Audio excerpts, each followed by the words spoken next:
సముద్రం లాంటిది. సంఘం అంటే పవిత్రమైనది. సంఘం అంటే దేవుడితో సమానమైనది. ఎందుకు తెలుసా? తగ్గింపు జీవితం, మారు మనసు, మంచి మనసు కలిగి మనం జీవిస్తూ ఉంటే సంఘము మనతో పాటు ఎంతో వాళ్ళు కూడా పవిత్రంగా నిలిచి ఉండాలి. సేవకులు బలిపీఠం దగ్గర జాగ్రత్త కలిగి ఉంటే సంఘము కూడా జాగ్రత్త కలిగి ఉంటుంది. మీరు ప్రతి మాట కూడా సేవకులు మాట్లాడుతూ ఉంటే సేవకులు మరి సంఘము కూడా మాట్లాడుతూ ఉంటుంది. జాగ్రత్త కలిగి సమాధానం పడి ఉంటారు. మేలు చేస్తాడు దేవుడు, ఆశీర్వదిస్తాడు.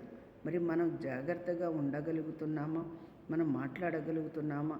తగ్గించుకొని ఉండగలుగుతున్నామా? తగ్గించుకునే స్వభావం మనకు వస్తుందే?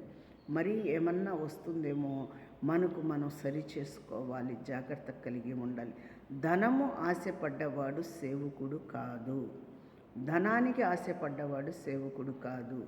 దేవుడికి ఆశపడ్డవాడు సేవకుడు. ఆత్మీయతతో ఉండవాడు సేవకుడు.